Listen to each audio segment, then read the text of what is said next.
In today's video, we'll explore 5 disturbing cases where hunters became the hunted, from a solo moose encounter in Alberta to a deadly alligator attack in Florida. But our first story takes us to the rugged wilderness of Montana, where a grizzly bear killed 5 hunters in 7 minutes. It was October 12th, 2015, in the rugged foothills of Gallatin National Forest, Montana. The morning was cool and damp, with residual moisture from an overnight drizzle making the forest floor slick. Fallen leaves and uneven soil created deceptive footing along the ridge. A series of fresh animal tracks crossed the damp ground, unnoticed by the hunters, but investigators would later identify them as a sow grizzly and her 2 cubs. Evan Ralston, 37, had worked in law enforcement for nearly 15 years, carrying a reputation for meticulous attention to procedure and a steady hand under pressure. Off-duty that day, he led a hunting trip with friends who shared his history and habits. The plan was simple: track late-season elk, capture photographs, and enjoy the camaraderie of men familiar with backcountry terrain. Evan prided himself on his skill with firearms and his endurance, though the group's confidence often led them to rely on past experience rather than strict safety protocols. Corey Havel, 34, was more impulsive, known for joking during briefings and testing limits. Marcus Dayton, 42, preferred methodical planning but tolerated the group's casual approach to bear safety. Seth Polson, 31, was fit and eager, often scouting ahead, while Liam Grover, 39, was cautious but willing to follow the flow. By mid-morning, they had spread out along the ridge, roughly 50 to 75 feet apart, searching for elk sign across steep slopes and dense underbrush. Their spacing, combined with light rifle loads slung over their shoulders, would later factor heavily in the attack. Grizzly bears, weighing 500 to 700 pounds for females and capable of sprinting at over 35 miles per hour in short bursts, maintain a strong maternal instinct. When cubs are present, females can display aggressive defensive behavior, including charging, biting, and raking with claws that can pierce through flesh and bone. Trail cameras from earlier in the week recorded a sow with 2 cubs feeding in berry patches. The sow's huffs, paw swipes, and tense posture were clear indicators of agitation. Locals had repeatedly warned hunters to maintain distance, especially when cubs were present. Yet Evan and the others, familiar with wildlife, ignored the warning signs. Evan moved uphill scanning for elk, while Corey and Seth fanned slightly downhill. Marcus stayed mid-slope, and Liam remained near a fallen log on the edge of the clearing. The first encounter occurred near a brush-strewn gully. Corey, likely distracted by elk tracks and stepping over uneven roots, suddenly came within a few feet of the sow.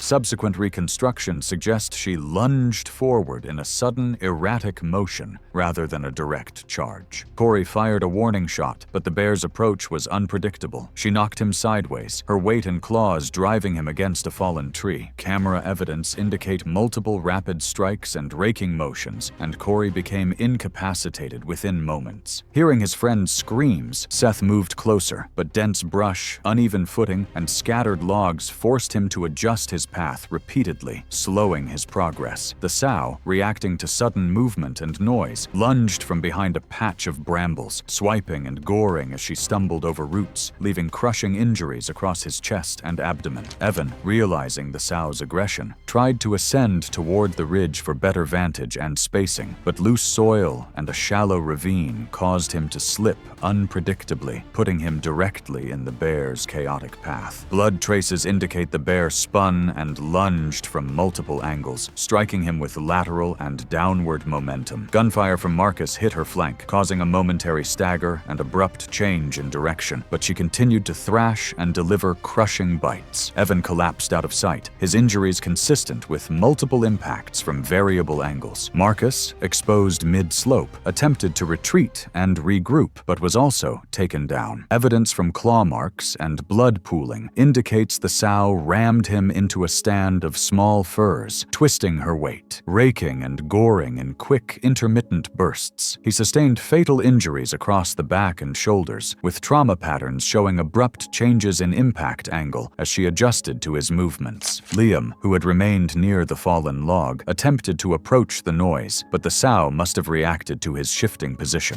She charged across the slope in a series of sudden, irregular lunges, knocking him off his feet and striking the hip and upper thigh. Blood spatter and drag marks indicate he was forced into shallow brush, and the uneven terrain prevented recovery or mobility. Within 7 minutes, all 5 men had sustained catastrophic trauma. Their rifles and gear were scattered across the ridge, some with spent cartridges still lodged, marking the failed attempts to stop the bear. Blood trails and broken brush indicated her path, confirming the sequential nature of the attack. Search teams, alerted when the group's check-in time passed, found the victims in separate locations along the ridge, consistent with the bear intercepting each in sequence. Rangers reconstructed the attack using blood patterns, drag marks, and cartridge placement, confirming that the sow had fatally wounded all 5 men before leaving the scene. The coroner's preliminary layman report noted multiple puncture wounds, severe blunt force trauma, fractured ribs, collapsed lungs, and hemorrhagic shock in all 5 victims. Cause of death: combined trauma from large carnivore attack and environmental hazards of steep, uneven terrain.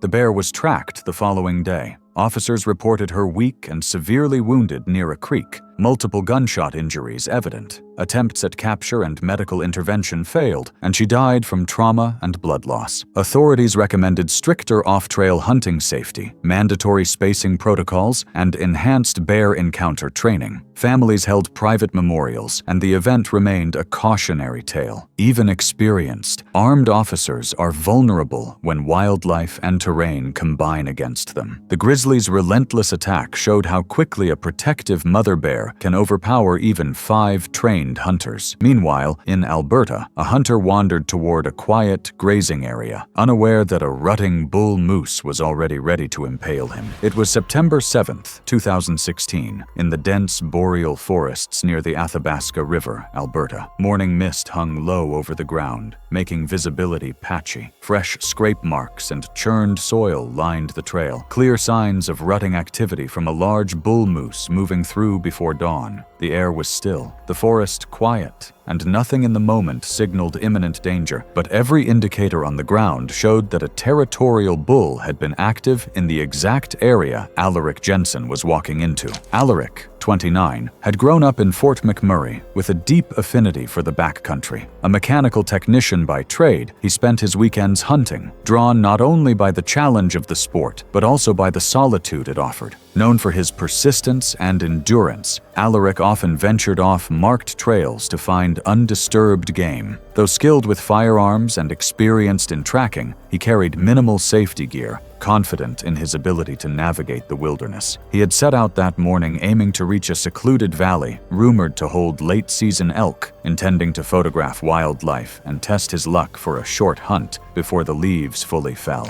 Alaric's friend, Sven Hallberg, 31, accompanied him, but preferred established trails and carried full safety equipment, including bear spray and a GPS beacon. Sven had repeatedly cautioned Alaric about venturing too far into the rutting grounds, but Alaric downplayed the concern, citing his previous solo backcountry trips as evidence of competence. That week, trail cameras captured a large bull, grazing with several cows, antlers lowered in a classic threat posture. The rutting behavior was evident from scraping on nearby trees and ground pawing. Biologists later confirmed that this same bull had been photographed roughly 2 miles upstream only 3 days prior, showing a swollen neck and polished antler tines, both signs of peak rut. Late summer rutting moose are highly territorial. Bulls can weigh over 1,300 pounds, reach over 6.5 feet at the shoulder, and charge at speeds exceeding 30 miles per hour. During the rut, they exhibit aggressive displays, lowering antlers, vocalizing, and using forelimbs to strike, capable of crushing bone or impaling with fallen timber if a charge intersects obstacles. Such attacks are uncommon, but well documented when hikers or hunters unintentionally come between a bull and its cows. As they entered a shallow valley, the bull suddenly pivoted and lowered its massive antlers, signaling an imminent charge. Alaric, focused on capturing images of the herd, did not notice the subtle body shifts until the moose was less than 30 feet away. Sven yelled, attempting to distract the bull, waving his arms, but his voice carried only briefly across the foggy valley. Moist vegetation underfoot further muffled their movement, reducing Alaric's awareness of how close the bull had closed in.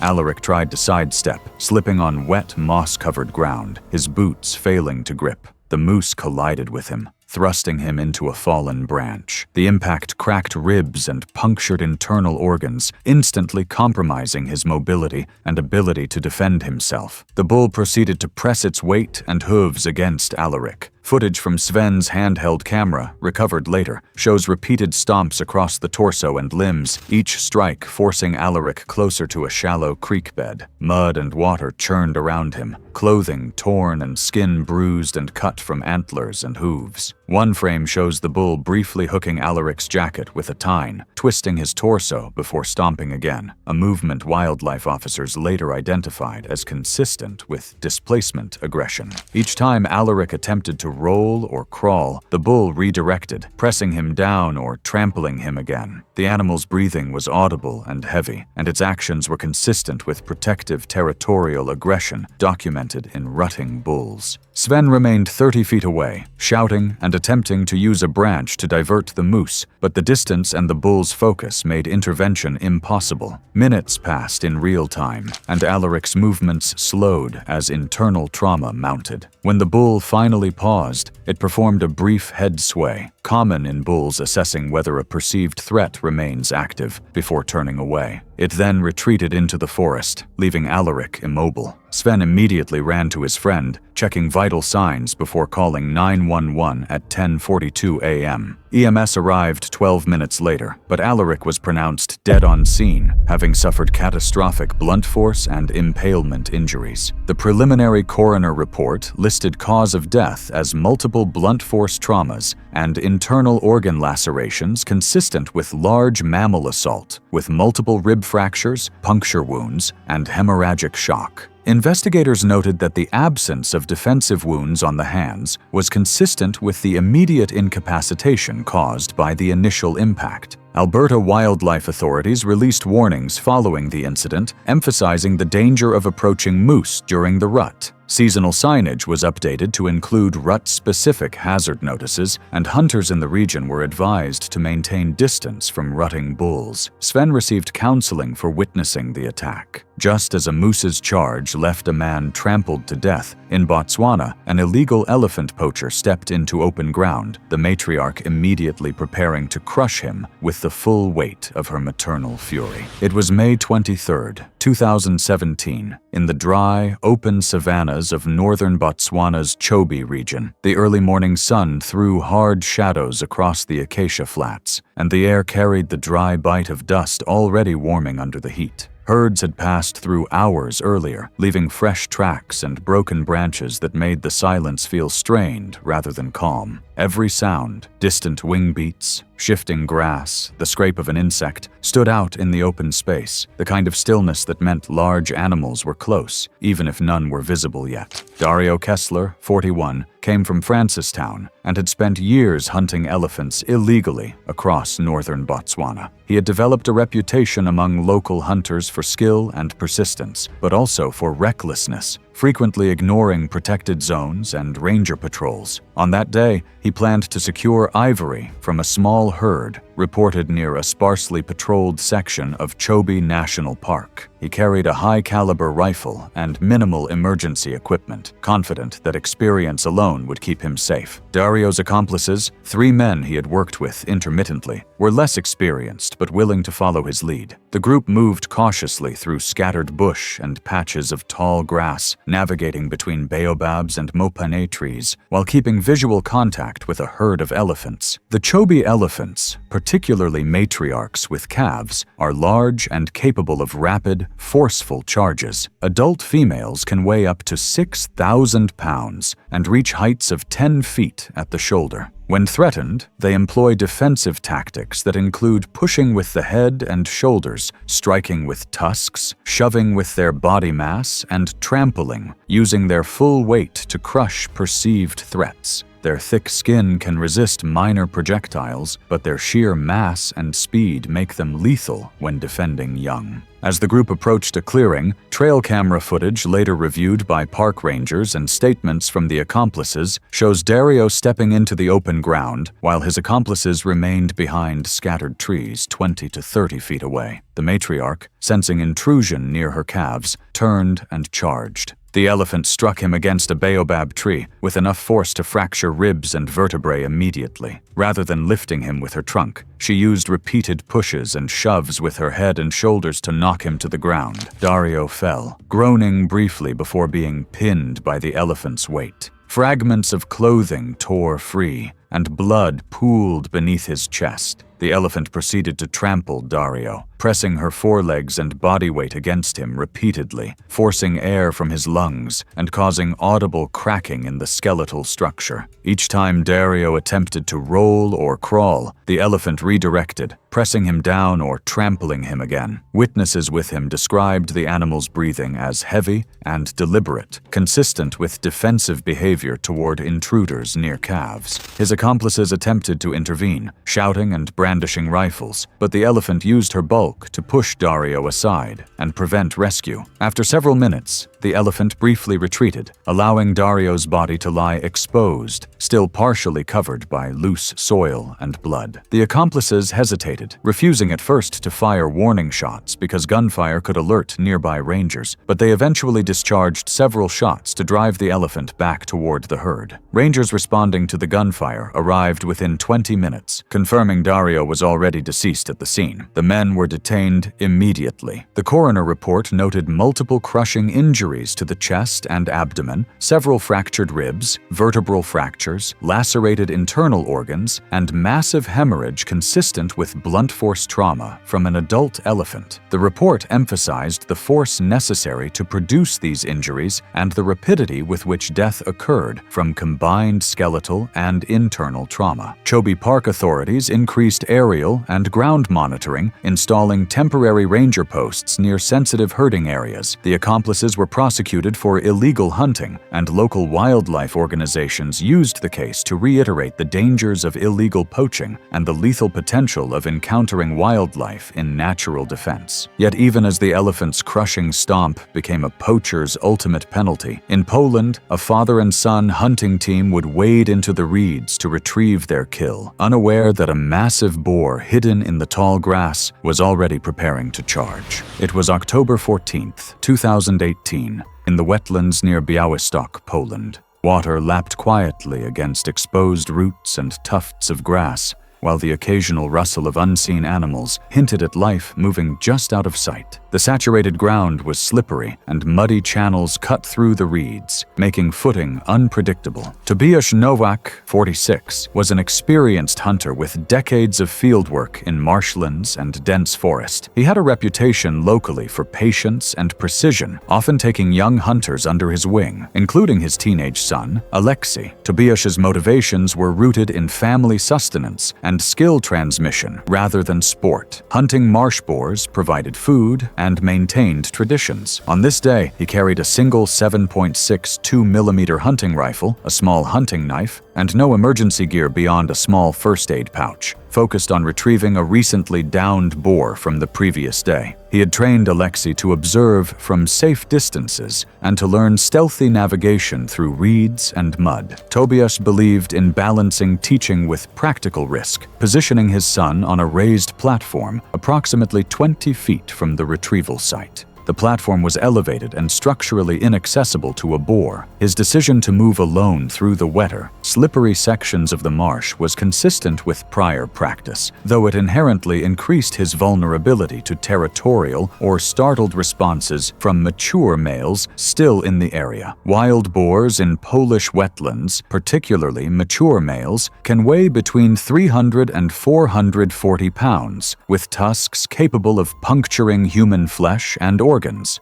They are highly territorial, especially during rut or when protecting feeding grounds, and can charge at speeds of up to 20 miles per hour over short bursts of 20 to 30 feet. Tusks curve upward from the lower jaw, delivering goring strikes, while their bulk can trample and pin victims against reeds or shallow water surfaces. Trail cameras mounted on the observation tower provided footage of the boar's movements, installed to monitor activity around downed game and detect aggressive animals in the marsh. Tracks in soft mud indicated repeated movement in defensive patterns around the kill site. Tobias had likely seen signs of heightened territoriality: flattened reeds, broken branches, low grunts, and shallow mud wallows, but he ignored these cues, moving forward with the overconfidence of prior solo marsh retrievals. His son mentioned that Tobias was wading through saturated mud, holding the rifle in one hand and using the other for balance, when the large male boar, previously concealed in dense reeds, lunged suddenly from roughly 15 feet away. Tobias slipped completely, losing all footing as the boar's mass propelled forward. The assault came in short, violent bursts. The initial tusk strike impacted the lower abdomen, lifting him partially before slamming him into the soft, waterlogged mud, followed by repeated goring strikes, puncturing clothing and tearing muscle and organ tissue. The boar trampled his legs and feet into the mud, while goring along the flanks and abdomen. Audible thuds of flesh against mud and snapping reeds echoed across the swamp, consistent with defensive territorial behavior. Alexei, watching from the raised platform, screamed repeatedly for help but was unable to intervene. Each attempt by Tobias to grab his rifle or shield his torso was thwarted as the boar used sheer body weight and tusk thrusts to maintain control. Blood pooled rapidly into shallow channels, and his movements visibly slowed over several bursts lasting a few seconds each, separated by brief pauses as the boar likely assessed him. Eventually, after multiple goring strikes and trampling, the boar paused and retreated back into dense reeds, leaving Tobias partially submerged, severely injured, and immobile. Alexei immediately ran to the marsh edge and called emergency services. Forestry rangers arrived 17 minutes later, navigating carefully over mud and standing water, and found Tobias unresponsive. He was pronounced dead on scene from massive hemorrhage, multiple puncture wounds, broken ribs, and internal trauma consistent with tusk penetration and trampling. A brief coroner report noted severe abdominal and thigh punctures, organ lacerations, multiple rib fractures, and soft tissue crushing. Death was attributed to hypovolemic shock and organ failure caused by a combination of goring and trampling. The aftermath left Alexei traumatized. He was placed with extended family for support and counseling, while local authorities reviewed marsh safety signage, reinforced distance rules, and emphasized the risks of solo retrieval in wetland conditions. Alexei later returned to supervised hunts under strict guidance, carrying the lessons of the fatal day. As a wild boar's tusks tore through a Polish hunter while his son screamed, in Florida's Everglades, a duck hunting guide adjusting decoys at dawn would be seized by a massive alligator